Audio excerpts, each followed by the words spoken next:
budgeters. My name is Brandy and you're watching From Debt to Dreams. On this channel, we are paying off over $400,000 in debt.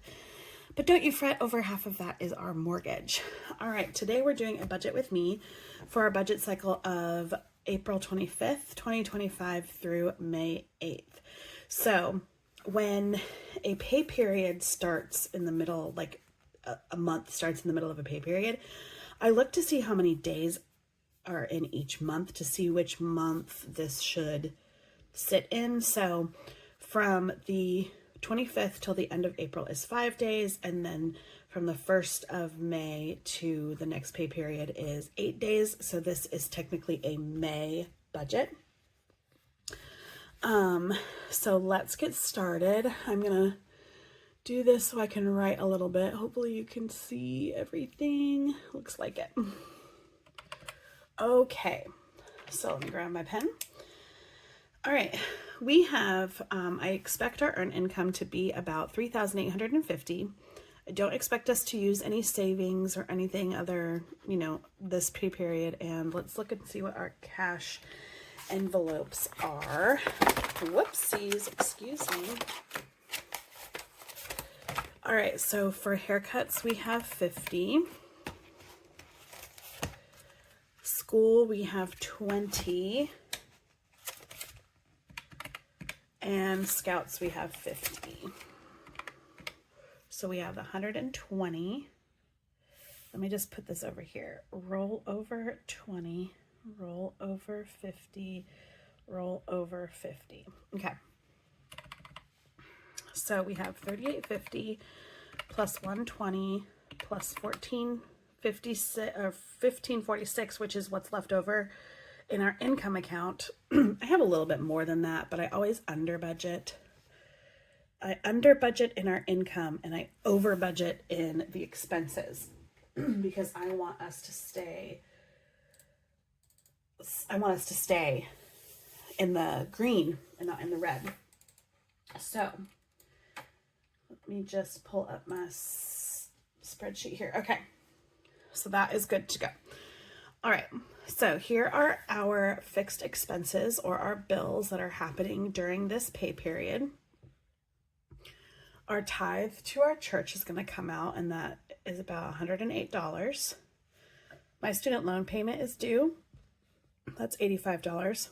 Ashley Furniture is due. That's $45. And Spotify will come out at the end of the month of April, and that is about $15.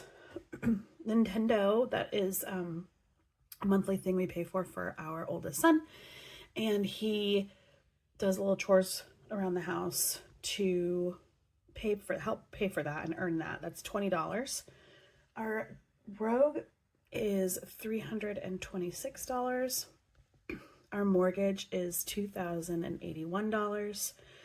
Piedmont gas, our natural gas, we budget $60.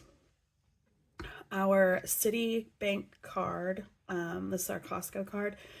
This is our highest balance on a credit card. And the statement hasn't come out yet for how much it is because it's really not due until like the 20th, but I just pay it early.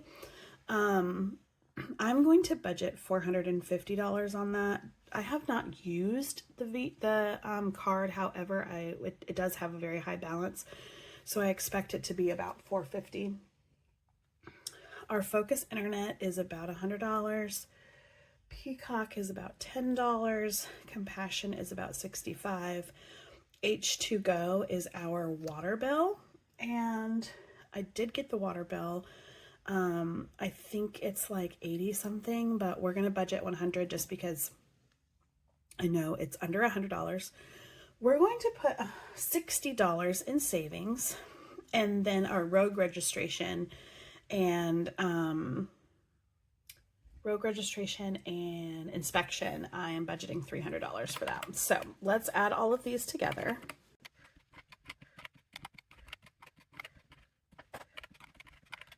All right, that gives us $38.25. Whew, that's a lot. All right, so $55.16 minus $38.25 gives us a leftover of $16.91. All right, this right here is our variable expenses, or our what I call our cash envelopes. This will include our groceries, and then I put our sinking funds in this area too. So groceries, I budget $600. School, I'm only putting $5 in, and then we have our rollover, so we're gonna have $25 in there. Same with Scouts, is only getting $5, but we have a rollover of $50, so we're gonna put $55 in there. Haircuts is gonna get 20 extra plus our 50, so we now have 70, which is good because my husband is ready for a haircut. And he goes to one of his favorite barbers in town, and he gets his beard shaved, like cleaned up, and he just really enjoys the experience, and the barber does a really great job, so we spoil him in tips. My husband Jason's gonna get his normal $20 for his spending. This is a new envelope I'm starting. It's a health envelope. I didn't realize my husband and I are both on some prescriptions. They are not expensive at all. However, it's just good to have some cash nearby, just so that we are ready for when the prescriptions come. And then also, I just want to get some, what's the word I'm thinking of? I'm sorry. I want to get some cash built up for like co-pays and that kind of stuff. And so I just decided to just do a random $12. I can't remember. I had some kind of, some science behind that when I was putting the numbers together the other day, and I can't remember why.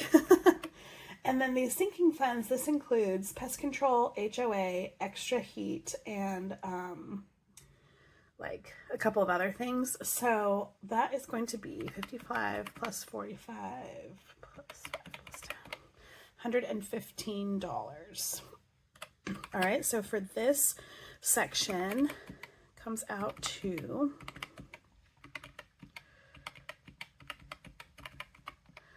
$897.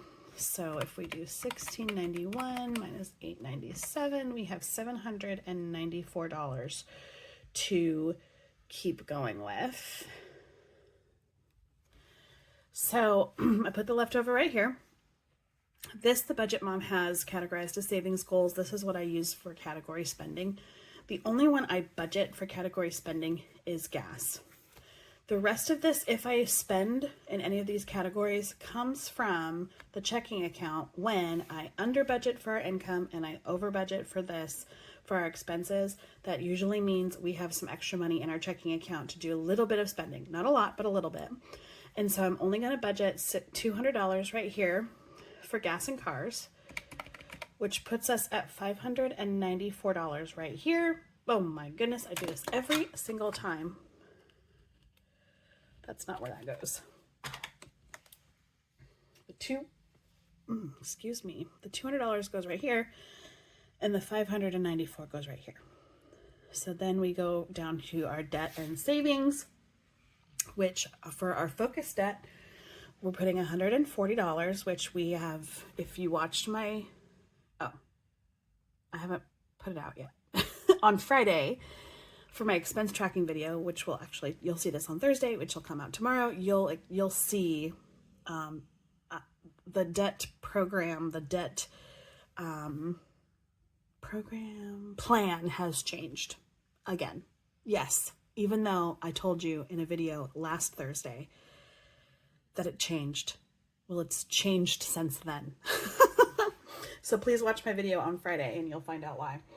So our focus debt is going to get $140. Our 52 envelopes, which is our Christmas savings, gets $53. And then I get $1. I am saving up for a treadmill, slow and steady.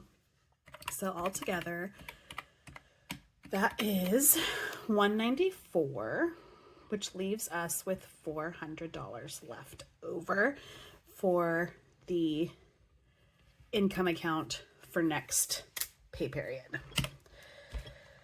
Whew. Okay, that is that. We've got a lot going on with this pay period. The very first pay period of the month usually is where I have a lot going on. and a lot of our highest bills. So we've got our car, our mortgage, and this city credit card. Those are 3 of my highest bills. So yeah, anyway, that's it. If you have any questions, please let me know. Please tune in tomorrow because you will see and hear that I have another change to our debt plan this year. And you know what? That's going to be okay. Things ebb and flow. And as long as you are willing to stay flexible but also still sticking to your goals and remembering why you're doing what you're doing, things will just come and you'll figure it out. All right, my friend, I hope you have a lovely day and I hope to see you tomorrow. Bye.